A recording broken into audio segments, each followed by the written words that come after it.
కీర్తన గ్రంథం 91వ అధ్యాయం 15వ వచనం.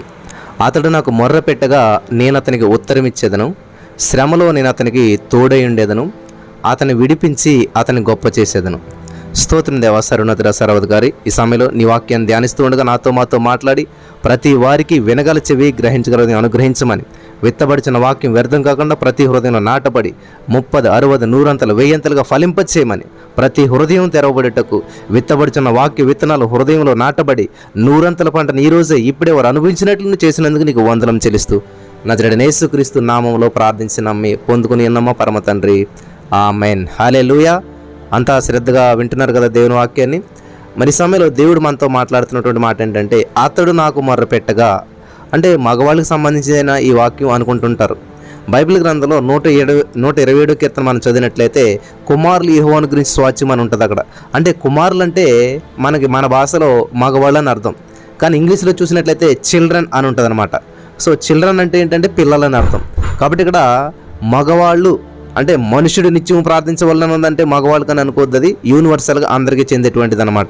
ఇక్కడ అతడు నాకు మొర్ర పెట్టగా అంటే అతడన్నా, ఆమె అన్నా, నువ్వన్నా, నేనన్నా, తల్లన్నా, పిల్లన్నా, చిన్నన్నా, పెద్దన్నా అందరికీ చెందేటువంటి మాట అన్నమాట ఇది.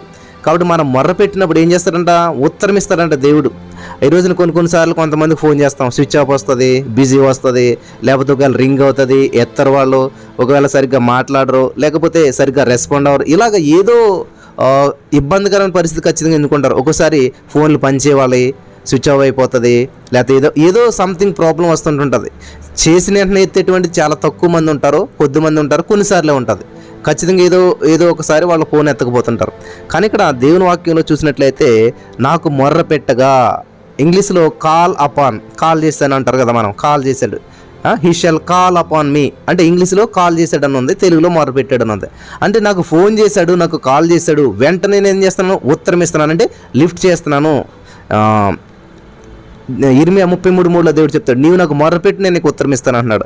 కాబట్టి ఎప్పుడైతే దేవునికి మొర్ర పెడతామో వెంటనే దేవుడు ఉత్తరం ఇస్తాడంట, వెంటనే దేవుడు సమాధానం ఇస్తాడంట. దేవుడు సమాధానం ఇవ్వడంలో లేట్ ఉండదు, కానీ దానియేలు గారు కూడా ప్రార్థన చేసినప్పుడు వెంటనే దేవుడు జవాబు ఇచ్చాడంట. కానీ 21 days పట్టిందంట దానియేలు గారి సమాధానం దానియేలు గారికి రావటానికి. ఎందుకనంటే దేవునికి మనం చేసే ప్రార్థన ముందు మన దగ్గర నుంచి మధ్యాకాశానికి వెళ్తుంది, మధ్యాకాశం నుంచి పరమాకాశానికి వెళ్తుంది. సో మధ్యాకాశాలు ఏముంటాయంటే దురాత్మ సమూహాలు ఉంటాయి.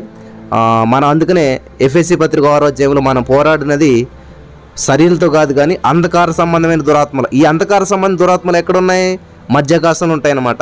కాబట్టి మన ప్రార్థన ముందు ఎవరికి చేరుతుంది, సైతాన్ గడికి చేరుతుంది, దురాత్మల సమూహానికి చేరుతుంది. అక్కడి నుంచి దేవుని దగ్గరికి వెళ్తుంది అనమాట. దేవుడు వెంటనే జవాబిస్తాడు. ఆ జవాబు మళ్ళీ మన దగ్గరికి రావాలంటే ఈ దురాత్మ సమూహాలు ఏం చేస్తాయంటే అడ్డగిస్తూ ఉంటాయి అన్నమాట. అలాగే దానియేలుకి దేవుడు ఇచ్చినటువంటి జవాబు తీసుకుని గాబ్రియేలు దూత వస్తుంటుంటే మధ్యలో ఈ దురాత్మ సమూహాలు అడ్డగించాయంట. అప్పుడు మళ్ళీ మికాయేలు దేవదూత వచ్చి ఆ యొక్క దురాత్మ సమూహాలతో పోరాడి ఈ గాబ్రియేల్ని పంపించేటట్టుకి 21 days పడుతుంది అనమాట. అందుకనే దానియేలు గారు ఫాస్టింగ్ 21 days ఉంటుంది. 21 days ప్రార్థన చేస్తూ ఉన్నప్పుడు అప్పుడు సమాధానం వస్తుంది అనమాట. సో మనకు కొన్నిసార్లు ప్రార్థన లేట్ అవుతుంది అంటే, జవాబు లేట్ అవుతుంది అంటే మీరు బాధపడొద్దు, అది సైతాన్ గడి చేసేటువంటి కుట్ర అనమాట. కాబట్టి మీరు దాన్ని జయించాలంటే ఏం చేయాలి, ప్రార్థన చేయాలి, ప్రైజింగ్ చేయాలి, ఎక్కువగా దేవుని స్తుతిస్తూ ఉండాలన్నమాట. అప్పుడు మన సమాధానం మనం పొందుకుంటాం. ఇక్కడ చూడండి, శ్రమలో ఇక్కడ అతడు నాకు మొర్ర పెట్టుగా నేను అతనికి ఉత్తరం ఇచ్చేదను, ఉత్తరం ఇస్తాడంట. ఉత్తరం ఇచ్చి ఏం చేస్తాడు దేవుడు, శ్రమలో నేను అతనికి తోడై ఉంటాను. ఈ రోజు మీకు శ్రమలు వచ్చాయనుకోండి, మీ పిల్లలు మిమ్మల్ని చూడలేదు అనుకోండి, మీకు ఎవరన్నా మాట్లాడతలేదు మీతో అనుకోండి, నేను ఒంటరి అయిపోయానండి, నన్ను ఎవరు పట్టించుకోవట్లేదండి, నాతోటి ఎవరు మాట్లాడతలేదండి, నా జీవితం ఒంటరిదనం అయిపోయింది అంటుంటారు. చాలా తప్పది. నువ్వు ఒంటరి అన్నావంటే దేవుడు కూడా నీకు లేడు అని అర్థం అనమాట. కానీ ఇక్కడ దేవుడు ఏం చెప్తున్నాడు స్పష్టంగాను, శ్రమల్లో నేను అతనికి తోడై ఉన్నాను. కాబట్టి నువ్వు శ్రమ వచ్చింది, నీ శ్రమకాలం వచ్చింది, నీ కష్టకాలం వచ్చింది, నేను అందరూ విడిచిపెట్టేసేయచ్చు, నేను అందరూ మరి నీ బంధువులు, నీ స్నేహితులు, నీ బిడ్డలు అందరూ కూడా నిన్ను విడిచిపెట్టవచ్చు, నీ దగ్గర డబ్బులు లేదనో, నీ దగ్గర ఏమీ లేదని చెప్పి. కానీ దేవుడు చెప్తున్నాడు, నీకు శ్రమ వచ్చిందా, నీకు శ్రమల కాలం వచ్చిందా, యుగ సమాప్తి వరకు నేను నీతోటే ఉంటాను అని చెప్తున్నాడు దేవుడు. నేను విడువని ఎడబాయని అంటున్నాడు. ఈ మాట మనకు తెలిసినప్పుడు మనం ఎప్పుడు కూడా దేవుడు లేడు అన్నటువంటి మాట చెప్తున్నట్టు అనమాట. నేను ఒంటరినండి, నాకు ఎవరు లేరండి, దిక్కుమొక్కు లేరండి అని ఎవరైతే అంటున్నారో వాళ్ళు అన్న మాటకు అర్థం ఏంటంటే నాకు దేవుడు కూడా లేడు. నాకు దేవుడు కూడా లేడని చెప్తున్నట్టు అనమాట. దయచేసి ఎవరు కూడా మీకు ఎన్ని శ్రమలు వచ్చినా, మీరు రోడ్డు మీద అడుక్కు తినే పరిస్థితి వచ్చినా కానీ నాకు ఒంటరితనం ఇది, నాకు ఎవరు లేరు అని అనొద్దు. ఎందుకంటే నాకు దేవుడు ఉన్నాడని చెప్పాలి. మీరు లేనుడి గురించి మనకెందుకు? మీకు పిల్లలు లేరా? వదిలేసేయండి. మీకు బంధువులు లేరా? వదిలేసేయండి. మిమ్మల్ని ఎవరు పట్టించుకోవట్లేదు? వదిలేసేయండి. పట్టించుకోని వాళ్ళు కూడా మనకెందుకు? మిమ్మల్ని ఒకరు పట్టించుకుంటున్నాడు ఆయన అరచేతిలో చెక్కున్నాడంట మిమ్మల్ని. అటువంటి దేవుని గురించి చెప్పడం మానేసి లేనటువంటి వాళ్ళ గురించి, పట్టించుకోలేనటువంటి గురించి, మనల్ని పట్టించుకోలేని గురించి మనం చెప్పుకోవడం ఎందుకు? నేను పట్టించుకున్నాడు ఒక ఆయన ఉన్నాడు. ఆయన ఎవరు? నీకు శ్రమల్లో తోడుగా ఉంటాడు. శ్రమలు అందరు విడిచిపెట్టి వెళ్ళిపోతారు. నీ దగ్గర డబ్బులు లేకపోతే అందరూ విడిచిపెట్టి వెళ్ళిపోతారు. నీ దగ్గర బలం తగ్గిపోతే అందరూ విడిచిపెట్టి వెళ్ళిపోతారు. కానీ యేసయ్య ఏం చేస్తున్నాడు తెలుసా? శ్రమ వచ్చినా, కష్టం వచ్చినా, నష్టం వచ్చినా, బాధ వచ్చినా నిన్ను విడువను, ఎడబాయి నీతోటే ఉంటాను, యుగ సమాప్తి వరకు సదాకాలం నీతో ఉంటాను అంటున్నాడు దేవుడు. కాబట్టి ఈరోజు నా శ్రమల్లో మనకు తోడుగా ఉన్నాడు దేవుడు, మనతో ఉన్నాడు దేవుడు. కాబట్టి ఎప్పుడు కూడా ఒంటరిని అనొద్దు. దేవుడు తప్ప నాకు ఎవరు లేరు, దేవుడు నాతో ఉన్నాడని చెప్పండి. ఎవరు లేరన్న మాట కూడా అవసరం లేదు మనకి. దేవుడే ఉన్నాడు నాకు, దేవుడే దిక్కు నాకు, దేవుడే నాతో ఉన్నాడు, దేవుడే నన్ను పోషిస్తున్నాడు, దేవుడే నన్ను నడిపిస్తున్నాడు, దేవుడే నాకు విమోచకుడు, నా విమోచకు సజీవుడు. ఇట్లాగ మాట్లాడితే ధైర్యం వస్తుంది. అంతేగాని నా పిల్లలు నన్ను చూడలేదు, నాకు దిక్కు మొక్కు లేదు, నేను అనాథని, ఇది ఎలాగుంటుందంటే గోతులకు తీసుకెళ్ళిపోద్ది మాట, మిమ్మల్ని సమాధులకు తీసుకెళ్లే మాటలు అవన్నీ కూడా. నేను ధైర్యపరిచే మాట ఏంటంటే దేవుడు చెప్తున్నాడు మాట, ఇదిగో నేను ఉన్నాను కదా నీకు. దేవుడు ఎలాంటి వాడంటే ఈ భూమిని శూన్యం ఎలాంటి తీశాడు. సర్వసృష్టికర్త అనేటువంటి దేవుడు నీ పక్షాన ఉంటే, దేవుడు మన పక్షాన ఉండగా మనకు విరోధి ఎవరు? కాబట్టి ఎప్పుడు కూడా నాకెవరు లేరు, నేను ఒంటరిని, నేను ఒంటరిదాన్ని అనేటువంటి మాట నోట రాకూడదు అసలేని. మరేం పలకాలి? నా దేవుడు నాకున్నాడు, నా యేసయ్య నా సర్వస్వం, నా యేసయ్య నాతో ఉన్నాడు, నా యేసయ్య నాలో ఉన్నాడు, నా యేసయ్య కొరకు నేను జీవిస్తున్నాను, నా యేసయ్య నన్ను జీవింపజేస్తున్నాడు, నా యేసయ్య నాకు ఆరోగ్యం ఇస్తున్నాడు, నా యేసయ్య నన్ను బలపరుస్తున్నాడు, నా యేసయ్య నన్ను జీవింపజేస్తున్నాడు, నా యేసయ్య నన్ను మరి ఉన్నతమైన స్థితిలో పెట్టాడు. నన్ను అందరూ విడిచిపెట్టి ఉండొచ్చు కానీ మనుషులు, నా యేసయ్య నాతో ఉన్నాడు, నన్ను బలపరుస్తున్నాడు, నాకు ఆరోగ్యం ఇస్తున్నాడు, నా వృద్ధాప్యంలో నాకు తోడుగా ఉన్నాడు, నా ఒంటరితనంలో నాకు తోడుగా ఉన్నాడు, నా నిరుద్యోగంలో నాకు తోడుగా ఉన్నాడు, నా యొక్క లాస్ అయిపోయినంతా కూడా నేను నష్టపోయాను, నేను అడుక్కు తినే పరిస్థితి వచ్చినా కూడా నా యేసయ్య నన్ను విడవలేదు, నన్ను తోడుగా ఉన్నాడు. ఈరోజు నన్ను సజీవ లెక్కల్లో ఉంచాడు. ఇన్ని కరోనా వైరస్లు వచ్చినా, ఇన్ని సమస్యలు వచ్చినా, ఇన్ని బంధకాలు వచ్చినా, ఇటువంటి పరిస్థితులు కూడా వెళ్ళినా సరే నేను ఈ రోజున సజీవ లెక్కలో ఉన్నానంటే నా బలము కాదు, నా శక్తి కాదు. మరేంటి? దేవుని ప్రేమ నీతో ఉన్నది, దేవుడు నీతో ఉన్నాడు, దేవుడు నిన్ను కాపాడుతూ ఉన్నాడు. ఇంత ఎండ దెబ్బల్లో నుంచి నిన్ను కాపాడుతున్నాడు, ఇన్ని శోధనల నుంచి నిన్ను కాపాడుతున్నాడు, ఇన్ని సమస్యల నుంచి నిన్ను విడిపిస్తున్నాడు. ఇంకెంతకన్నా ఏం కావాలి? ఎవరు లేరని ఎలాగ చెప్పగలుగుతారు మీరు? ఎవరు లేని మీరు ఎలా జీవించగలుగుతున్నారు? కాబట్టి దేవుడు నీతో ఉన్నాడు. నీ ఒంటరితనంలో నీతో నిన్ను మరి ఆయన పక్కనే ఉంటూ ఉన్నాడు, నిన్ను పోషిస్తూ ఉన్నాడు, నిన్ను నడిపిస్తూ ఉన్నాడు, నిన్నంతే ప్రేమించి వాళ్ళని ఏర్పాటు చేస్తున్నాడు. నీ ఇంట్లో వాళ్ళు నిన్ను ప్రేమించకపోవచ్చు. ఇప్పుడు ఈ రోజున మరి నా ఫ్యామిలీ మెంబర్ ఎవరు నాతో లేరు, కానీ నేనంటే తెలియనటువంటి వారు నన్ను కలవడానికి వస్తూ ఉన్నారు, నన్ను చూడటానికి వస్తూ ఉన్నారు, నాతో ఉంటూ ఉన్నారు, అనేక మంది ఆదరిస్తూ ఉన్నారు, అనేక మంది ఫోన్ చేస్తూ ఉన్నారు, అనేక వందల మంది, ఇప్పుడు దగ్గర 500 మంది ఈ యొక్క వర్తమానం వింటూ ఉన్నారు దూర దూర దేశాల నుంచి. పిల్లలు గమనించాలి, నిన్ను ప్రేమించిన వారి గురించి నువ్వు ఆలోచించవద్దు, నిన్ను పట్టించుకున్న వారి గురించి నువ్వు ఆలోచించవద్దు. నిన్ను ప్రేమించేవారు ఒకరు ఉన్నారు. హల్లెలూయా. ఒక పాట రాశారు కదా స్టీవెన్సన్ గారు, ఓ నేస్తమా, నిన్ను ప్రేమించే వాళ్ళు ఒకరున్నారన్న విషయం మర్చిపోవద్దని చెప్పి ఉన్నది పాట. కాబట్టి నిన్ను ప్రేమించే యేసయ్య ఉన్నాడు. ప్రేమించే వ్యక్తిని పట్టించుకోవడం మానేసేసి నిన్ను పట్టించుకున్న వారి కోసం, నిన్ను ప్రేమించిన వారి కోసం, నిన్ను చూడని వారి కోసం నువ్వు వెతుక్కుంటూ, వాళ్ళ ప్రేమ కోసం వెతుక్కుంటూ టైం వేస్ట్ చేస్తూ ఉన్నావు. ఏదిగో దిక్కులు చూసుకుంటూ ఉన్నాం, నా పిల్లలను చూడలేదే, నా మనవలను చూడలేదే, నన్ను ఎవరు పట్టించుకోవట్లేదని చెప్పి సమయాన్ని వేస్ట్ చేస్తున్నావు. నేను పట్టించుకునే ప్రభు ఉన్నాడు, నీకు ఒక తండ్రిలాగా ఉన్నాడు, ఆయన నీకు ఒక సహోదరులాగా ఉన్నాడు, నీకు ఒక స్నేహితుడిలాగా ఉన్నాడు. ఒకవేళ మీకు భర్త లేనట్లయితే అని చెప్తున్నాడు, నిన్ను సృష్టించిన వాడు నీకు భర్త అయి ఉన్నాడు అని చెప్పి. కాబట్టి ఎవరు కూడా నాకు భర్త లేరు, నాకు పిల్లలు లేరు, నాకు బంధువులు లేరు, నాకు స్నేహితులు లేరు, ఈ మాటలు అస్సలు ఎవరు మాట్లాడకూడదు. యేసు ప్రభువుని నమ్ముకున్న వాళ్ళకు ఆయనే నా బంధువు నీవే, నా తల్లియు నీవే పాడతాం మనం. పాట కాదు, అది నిజమే. మనకు బంధువు ఆయనే, మనకి తల్లి ఆయనే, తండ్రి ఆయనే, సమస్తం ఆయనే. నిజంగా మీరు ఆయన నమ్మినట్లయితే ఎటువంటి మాట మాట్లాడరు. ఇప్పుడు కూడా నేను ఒంటరిని మాట్లాడరు, నాకు ఏమీ లేదని మాట్లాడరు. మీరు అడుక్కు తిని పొజిషన్లో కూడా నేను ఐశ్వర్యవంతుని, నా యేసయ్య నాతో ఉన్నాడు, నన్ను విడిపిస్తున్నాడు, నన్ను గొప్ప చేస్తున్నాడు, నాకు ఏ లోటు లేకుండా చేస్తున్నాడు, నన్ను ఉన్నతమైన స్థితిలో పెడుతున్నాడు, ఇలా మాట్లాడతారు మీరు. యేసుప్రభువు నమ్ముకున్న వారి మాటలు ఇలా ఉండాలన్నమాట. యేసుప్రభువు మీద ఆధారపడిన వాళ్ళ మాటలు ఇలా ఉండాలి. ఎవరిని మనసు నా మీద అనుకుంటుందో వాడిని పూర్ణ శాంతి గలవానిగా నేను చేస్తానంటున్నాడు దేవుడు. దేవునికి స్తోత్రం కలుగును గాక. కాబట్టి దేవుని మీద ఆనుకున్నారా మీరు? దేవుని మీద ఆధారపడ్డారా? ఇక్కడ తెలిసిపోతుంది మీరు. మా జీవితం ఏమో అర్థం అవ్వట్లేదండి, ఏంటో మా జీవితం అర్థం అవ్వట్లేదు, మా పరిస్థితులు అర్థం అవ్వట్లేదు, ఏంటో ఈ అప్పులు, ఈ అనారోగ్యాలు, ఈ సమస్యలు, అందరూ మమ్మల్ని హేళన చేస్తున్నారు, అవమానిస్తున్నారు. ఎప్పుడు వీటి గురించి మాట్లాడుతున్నావు అంటే నువ్వు దేవుని గురించి తెలియలేదు, నీకు అర్థం. దేవుడు నీలో లేడని అర్థం. దేవుడు నువ్వు పట్టించుకోవట్లేదు అను. నీ పక్కనే ఉన్నాడు యేసయ్య, నీ హృదయంలోకి రావాలని చెప్పి ఆయన ఆశపడుతున్నాడు. కానీ నువ్వేం చేస్తున్నావు అంటే ఎప్పుడు నీ సమస్యల గురించి ఆలోచన చేస్తూ ఉన్నావు, ఎప్పుడు కూడా నీ జీవితంలో ఈ పరిస్థితుల గురించి ఆలోచన చేస్తూ ఉన్నావు, నీకున్నటువంటి పరిస్థితుల గురించి ఆలోచిస్తున్నావు, కానీ పక్కనున్న ప్రభువుని పట్టించుకోవట్లేదు. నువ్వు నిజంగా యేసయ్య నువ్వు గుర్తించినట్లయితే, యేసయ్య నీతో ఉన్నాడు నువ్వు చూసినట్లయితే సంతోషంగా ఉంటావు, సమాధానంగా ఉంటావు. నువ్వు సర్వం కోల్పోయినా కూడా, యోబు చూడండి, పెంట మీద ఉన్నా కానీ ఎలా మాట్లాడుతున్నాడు ఆయన? దేవుడి గురించి చెడ్డగా మాట్లాడుతున్నాడా? పెంట మీదకి వెళ్ళిపోయినా కానీ దేవుడి గురించి చెడ్డగా మాట్లాడుతున్నాడా? విశ్వాసాన్ని కోల్పోయాడా? అది దేవుని మీద ఆనుకుంటాం అంటే, దేవుని మీద ఆధారపడతాం అంటే అది. శ్రమలో నాకు తోడే ఉన్నాడు, హల్లెలూయా. కాబట్టి యోబుకి తోడుగా దేవుడు ఉన్నాడు. స్నేహితులు వచ్చారు, విడిచిపెట్టి వెళ్ళిపోయారు. భార్య అక్కడ ఉన్నది కానీ దేవుడు మాత్రం విడిచిపెడతలేదు. దేవుడు మాత్రం ఏమట్లేదు యోబుని. దేవునికి స్తోత్రం కలుగును కాక.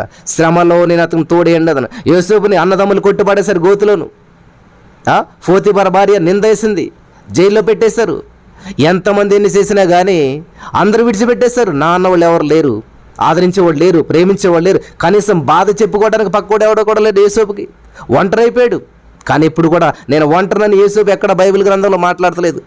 నన్ను నా తల్లిదండ్రులు విడిచిపెట్టేశారే, నా అన్నదమ్ములు విడిచిపెట్టేశారే, నా జీవితం అయిపోయిందని చెప్పి అక్కడ యేసోపు గారు మాట్లాడతలేదు. ఏమన్నాడు యేసోపు?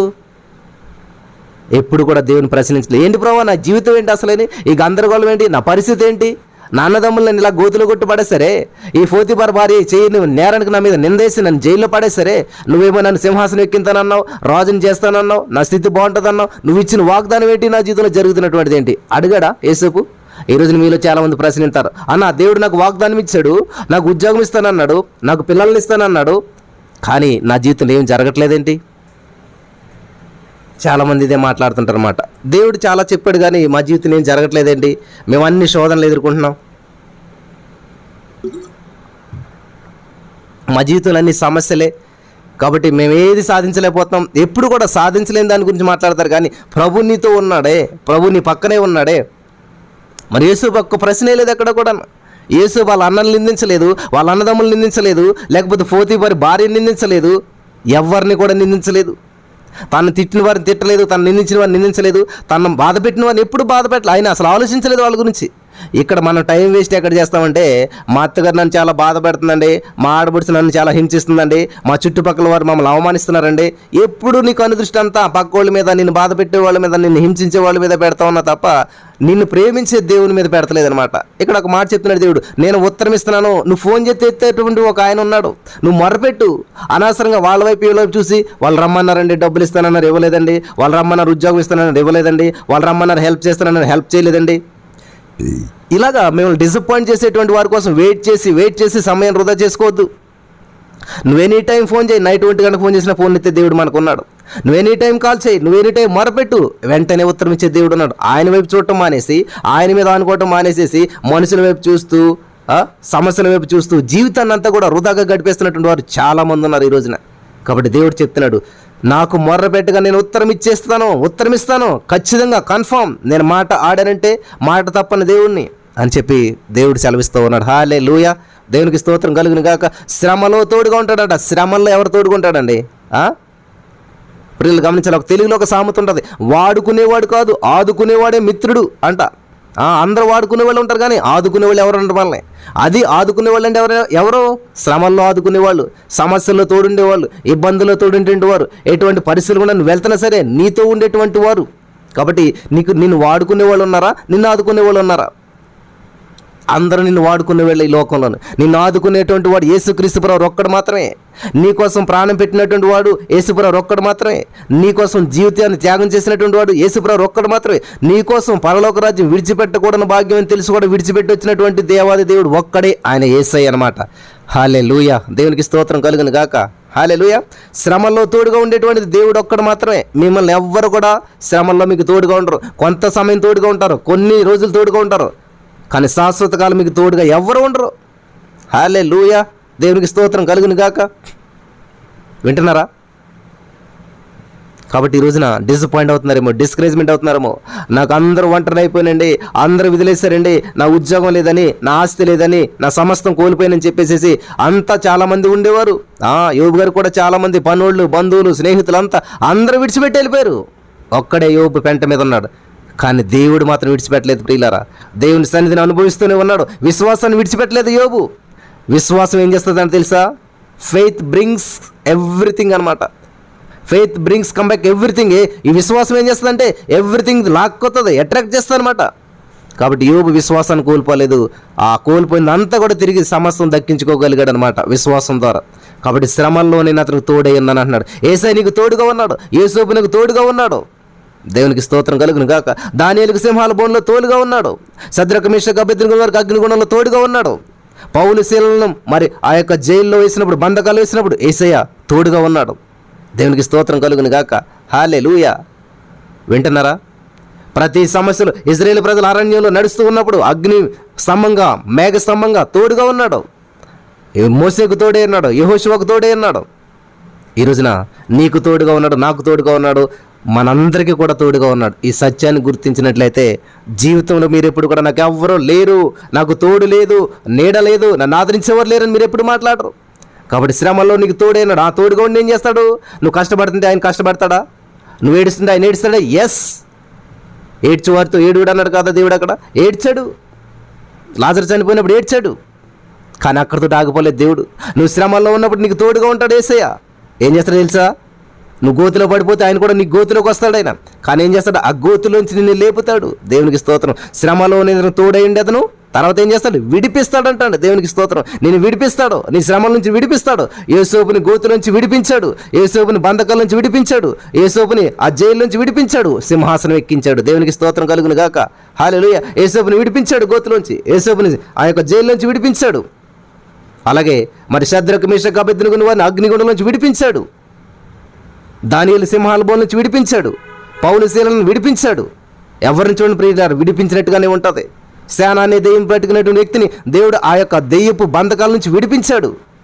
హల్లెలూయా. మగ్దలేని మరియని 7 దెయ్యాల చేత బాధించబడుతున్నాడు, పీడించబడుతున్నాడు, విడిపించాడు.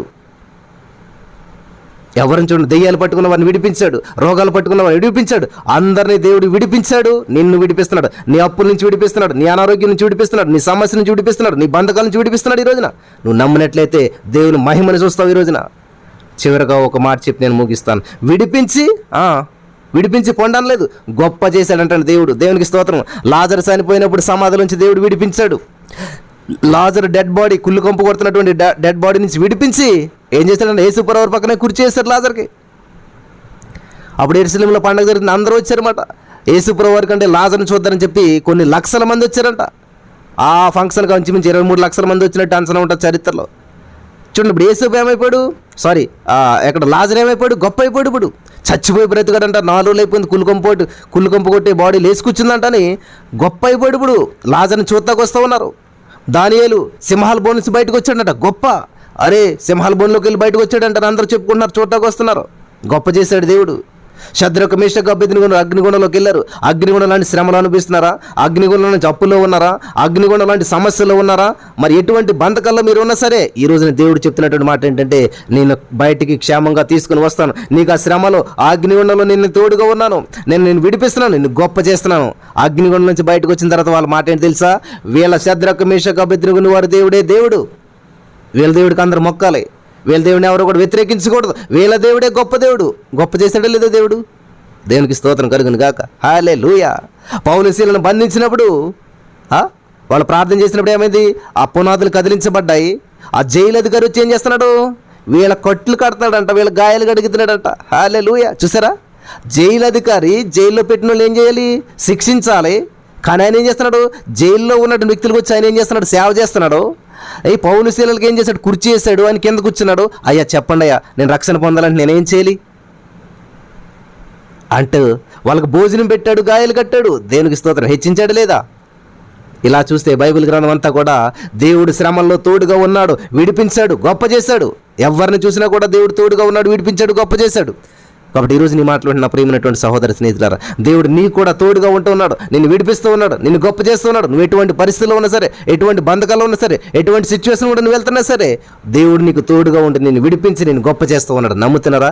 నమ్మినటువంటి వారంతా కూడా దేవుని శక్తిని అనుభవిస్తారు. మీరు ఈ రోజున నమ్మినటువంటి వారందరూ కూడా దేవుని ఆత్మచేత నింపబడతారు. ఈ రోజున మీ జీవితంలో ఎటువంటి పరిస్థితులు కూడా మీరు వెళ్తున్నా సరే, దేవుడు చెప్తున్నాడు ఈ రోజున నువ్వు మొర్రపెట్టు. ఇది చేయాలి మొట్టమొదటి పని. మనం ఎవరికి మొరపెడుతున్నావు? ఫోన్ చేస్తాం, అయ్యా నాకు సమస్య ఉంది ప్రార్థన చేయండి, వాళ్ళకి వీళ్ళకి కథ చెప్పడం. నువ్వు వెంటనే నువ్వేం చేయాలి తెలుసా? అతడు నాకు మొర్రపెట్టగా, నాకంటే దేవునికి స్తోత్రం కలుగును. నువ్వు మొట్టమొదటి చెప్పవలసింది దేవునికి చెప్పాలి, తర్వాత పాస్టర్ గారికి చెప్పాలి, తర్వాత పర్సన్కి చెప్పాలి, తర్వాత సంఘస్థులకు చెప్పాలి. మొట్టమొదటి నువ్వు ప్రార్థించాలి, మోకరించాలి. యేసయ్యా ఇది నా సమస్య, ఇది నా ప్రాబ్లం, కాబట్టి నేను నీకు చెప్తున్నాను, నీకు ఫోన్ చేస్తున్నాను అని మొట్టమొదటి నుంచి చేయవలసిన కాల్ ఏంటి తెలుసా? దేవునికి. అందుకనే 3:30కి అందరిని లేపేం చేస్తున్నాం మేము? 3:30కి మోకరించండి, మొట్టమొదటి దేవునికి ఫోన్ చేయండి, దేవునికి సింహాసనం వేయండి, దేవుని స్తుతించండి, హల్లెలూయా, దేవుని మహింపరచండి అని చెప్పి మొట్టమొదటి ఫోన్ అందరి చేత ఎవరికి చేపిస్తున్నారో తెలుసా? దేవునికి. దేవుని సన్నిధిలో మీరు దేవునికి మొరపెట్టాలన్నమాట. కాబట్టి దేవునికి మొరపెట్టినప్పుడు ఏం చేస్తాడు? దేవుడు ఉత్తరం ఇస్తాడు, సమాధానం ఇస్తాడు. బ్రదర్ మీకు చాలాసార్లు ఫోన్ చేస్తాం, మీరు ఎత్తట్లేదు. ఎస్, చూసారా, నేను మనిషిని, అందరి ఫోన్లు లిఫ్ట్ చేయలేకపోవచ్చు, అన్నిసార్లు లిఫ్ట్ చేయలేకపోవచ్చు, నేను వేరే పనిలో ఉండొచ్చు, వేరే బిజీలో ఉండొచ్చు, కానీ దేవుడు బిజీ ఉండడు. ఎంతమందికని ఒకేసారి సమాధానం ఇస్తాడు, ఎంతమందికని ఒకేసారి లిఫ్ట్ చేస్తాడు దేవుడు. ప్రపంచం మొత్తం ఫోన్ చేసినా కూడా ఆయన లిఫ్ట్ చేయగలిగిన సామర్థ్యం కలిగినటువంటి దేవుడు. అంత టెక్నాలజీ దేవుడి దగ్గర ఉన్నది. హల్లెలూయా, అంత సామర్థ్యం దేవుడి దగ్గర ఉన్నది. నువ్వు ఫోన్ చేయి, నీ తల్లి ఫోన్ చేయి, నీ మనవడు ఫోన్ చేయి, నీ కూతురు ఫోన్ చేయి, నీ అల్లుడు ఫోన్ చేయి, ఎంతమంది ఫోన్ చేస్తారో ఒకేసారి ఒకే నెంబర్కి చేయండి. ఎంగేజ్ రాదు, బిజీ రాదు. ఆయన ఏం చేస్తాడు తెలుసా? రిప్లై చేస్తాడంట. ఒకేసారి నీతో, నీ బిడ్డలతో, నీ ప్రపంచంలో ఉన్న ప్రతి మనిషితో మాట్లాడగలిగిన సామర్థ్యం దేవునికి ఉన్న తెలుసా? ఒకేసారి ఒకే టైంలోను ప్రపంచం మొత్తంతో మాట్లాడతాడు, ప్రతి మనిషితో మాట్లాడతాడు, ప్రతి సమస్యకు పరిష్కారం ఇస్తాడు. అందరికీ ఒకటే సమస్య ఉండదు, కానీ అన్ని సమస్యలు కూడా పరిష్కారం చేయగలదు ఒక్క నిమిషంలోనే, ఒక్క క్షణంలోనే. హల్లెలూయా. డాక్టర్ గారి దగ్గరికి వెళ్తే patient number 1, patient number 2 token ఇస్తారు అక్కడ మనకి. ఒకరి తర్వాత ఒకరు రండి, ఒకరి ఇళ్ళకి ఒకరు రండి అంటారు. కానీ ఏసైలా కాదు, రండి సమస్త జనులారు నా ఎదుగు రండి, సమస్తం రండి. ఎంతమంది వచ్చేస్తారు? అందరికి ఒకేసారి ట్రీట్మెంట్, అందరికి ఒకేసారి జవాబు ఇస్తాను, ఒకేసారి విడుదల ఇస్తాను అంటున్నాడు దేవుడు. దేవునికి స్తోత్రం కలుగును గాక. హల్లెలూయా. నీకు ఏ సమస్య అయినా సరే, నీ ఆర్థిక సమస్య అయినా సరే, అనారోగ్య సమస్య అయినా, పేదరికమైన, ఒంటరితనమైన, మానసిక ఒత్తిడైన, కృంగుదలైన, పెళ్లి కావట్లేదా, గర్భఫలం లేదా, లేకపోతే నీ జీవితంలో హెచ్చింపు లేదా, నీ బిజినెస్ లాస్ అయిపోయిందా, నువ్వు ఎటువంటి పరిస్థితులు గుండా వెళ్తున్నా సరే దేవుడు చెప్తున్నాడు, రా ప్రయాసపడి భారం మోసుకుని సమస్త జనులారు నా దగ్గర నేను మీకు విశ్రాంతిని ఇస్తాను. సమస్త జనులారు అన్నాడు దేవుడు. కానీ ఒక హాస్పిటల్కి వెళ్తే టోకెన్ నెంబర్ 1, 2 అని పిలుస్తారు. నువ్వు ఎక్కడికి వెళ్ళినా కూడా ఒక టోకెన్ ఇస్తారు, వరుస పెట్టి పిలుస్తారు. 1 by 1 రండి అంటారు, ఒకరి తర్వాత ఒకరు రండి అంటారు, లైన్ అంటారు, అది అంటారు. కానీ దేవుడి దగ్గర అది లేదు. వచ్చేసేయండి, ఎంతమంది వస్తారు? ఒకేసారి రండి, సమస్త జనులారా రండి. దేవునికి స్తోత్రం. టోకెన్ లేని సిస్టమ్ ఎక్కడ ఉందంటే దేవుని దగ్గర ఉన్నది. దేవుడి దగ్గర రూల్స్ లేవు. హల్లెలూయా. ఆయన దగ్గర ఏ విధమైనటువంటి మరి ఏమంటారు అవధులు లేనటువంటి ప్రేమ అన్నమాట దేవుడిది. దేవునికి స్తోత్రం కాదు. అగాపే ప్రేమ, సరత లేనటువంటి ప్రేమ. కాబట్టి నువ్వు నన్ను ప్రేమించాలంటే ఇది ఉండాలి, అది ఉండాలని అంటలేదు దేవుడు. కాబట్టి స్వచ్ఛమైనటువంటి ప్రేమ దేవుని ప్రేమ. ఆయన నీకు తోడుగా ఉన్నాడు. నువ్వు మొరపెడితే చాలు, వెంటనే నీకు ఉత్తరం ఇచ్చేస్తాడంట. ఉత్తరం ఇచ్చి నువ్వు ఫోన్ చేసిన వెంటనే నీ దగ్గరకు వచ్చేస్తాడు. నీ శ్రమల్లో ఉన్నావు కాబట్టి నీ శ్రమల్లో నీకు తోడుగా ఉంటాడు, నేను విడిపిస్తాడు, నేను గొప్ప చేస్తాడు. ఇదే ప్రాబ్లం. నీకు శ్రమల్లో తోడుగా ఉంటాడు, నేను విడిపిస్తాడు, గొప్ప చేస్తాడు. అంతవరకు దేవుడు నీతోనే ఉన్నాడు, తర్వాత కూడా నీతోటి ఉంటాడు. కానీ నువ్వేం చేస్తావంటే శ్రమల్లో మాత్రమే దేవుడిని గుర్తిస్తావు. నువ్వు విడిపించబడినప్పుడు మాత్రమే దేవుడిని గుర్తిస్తావు, నువ్వు విడిపించబడ్డాక మాత్రమే దేవుడిని గుర్తిస్తావు. ఎప్పుడైతే బయటపడ్డావో థ్యాంక్ గాడ్ అని ఒక చిన్న కూటకు పెడతావు, లేకపోతే చిన్న సాక్ష్యం చెప్తావు, మళ్ళీ కనిపించవు. మళ్ళీ ఆన్లైన్ ప్రేయర్ ఉండదు, మళ్ళీ ప్రార్థన ఉండదు, మళ్ళీ దేవుడు ఉండదు. మంచిగా వచ్చిన ఉద్యోగంతో, చేసుకున్న భర్తతోటో, పుట్టిన పిల్లలతోటో బిజీ అయిపోతూ ఉంటావు అనమాట. మళ్ళీ సమస్య వచ్చినప్పుడు మళ్ళీ దేవుడి దగ్గరికి వస్తావు. అది మనిషి. కానీ దేవుడు ఏంటి? నీకు ఎప్పుడు తోడుగానే ఉంటాడు. యుగ సమాప్తి వరకు నేను సదాకాలం నేను నీతో ఉంటాను అంటున్నాడు. దేవునికి స్తోత్రం కలుగును గాక. హల్లెలూయా. షరతులు లేనటువంటి ప్రేమ దేవునిది. అన్కండిషనల్ లవ్ అన్నమాట దేవుని ప్రేమ. కాబట్టి ఈరోజు నీ మాటలు వింటున్న ప్రియమైనటువంటి సహోదరి స్నేహితులారా, ఇంతవరకు ఈ ఒక్క వాక్యంతో మీరు బలపడ్డారని చెప్పి నేను నమ్ముచున్నాను. మీ జీవితంలో ఎటువంటి పరిస్థితులు గుండా వెళ్తున్నా సరే, మీకు శ్రమల్లో తోడుగా మొట్టమొదటి మీరు చేయవలసింది ఏంటి తెలుసా? అతడు నాకు మొర్ర పెట్టగా. దేవునికి మొర్ర పెట్టారా? అప్పు చేసే ముందు దేవుని అడిగారా? హాస్పిటల్కి వెళ్ళే ముందు దేవునితో చెప్పారా? ఆలోచించండి. మీ వ్యాపారం చేసే ముందు దేవునితో చెప్పారా? దేవునికి ఫోన్ చేశారా? ప్రతి విషయంలో ముందు ఫోన్ చేయండి, దేవునికి ముందు మొరపెట్టండి. అప్పుడు దేవుడు నీకు తోడుగా ఉంటాడు. నీకు శ్రమ వచ్చినా సరే దేవుడు నీకు తోడుగా ఉంటాడు. నీకు ఇబ్బంది వచ్చినా సరే దేవుడు నీకు తోడుగా ఉంటాడు. నువ్వు ఎటు పరిస్థితులు గుండా వెళ్తున్నా సరే దేవుడు నీకు తోడుగా ఉంటే దేవుడు మన పక్షంగా ఉండక మనకి విరోధి ఎవడు? దేవుడు నీకు పక్షంగా ఉంటే నీకు విరోధంగా ఏ ఆయుధం కూడా రూపించబడినది వర్తిల్లదు. నీ వ్యాపారం నాశనం చేయాలని చెప్పి, నీ యొక్క జీవితం నాశనం చేయాలని చెప్పి, నీ కుటుంబాన్ని నాశనం చేయాలని చెప్పి, లేకపోతే నీ భార్యాభర్తల మధ్య ఇంకో వ్యక్తి రావడం కానీ ఇటువంటిది ఏదొచ్చినా సరే దేవుడు నీకు తోడుగా ఉంటే, దేవుడు నీతో ఉంటే ఏది కూడా వర్ధిల్లదు, ఏది నీకు ఎంత మాత్రం హాని చేయదు. ఆమేన్. దేవునికి స్తోత్రం కలుగును గాక. హల్లెలూయా. చేసే పెద్ద పొరపాటు ఏంటంటే ప్రతి విషయంలో దేవునికి ఫోన్ చేయమనం. మొట్టమొదటి దేవుడిని కన్సల్ట్ చేయమనం. మొట్టమొదటి దేవుని మీద ఆధారపడ మనం. అప్పు చేసే ముందు కానీ, వ్యాపారం చేసే ముందు కానీ, ఇల్లు కట్టే ముందు కానీ, ఈవెన్ బట్టలు కొనుక్కునే ముందు కానీ, షాపింగ్ చేసే ముందు కానీ, ఏదైనా సరే ముందు దేవునికి ఫోన్ చేయండి. దేవుని సన్నిధిలో ప్రార్థన చేయండి. నువ్వు ఈవెన్ ప్రయాణం చేసే ముందు కానీ, బస్సు ఎక్కే ముందు కానీ ప్రార్థన చేసుకోండి.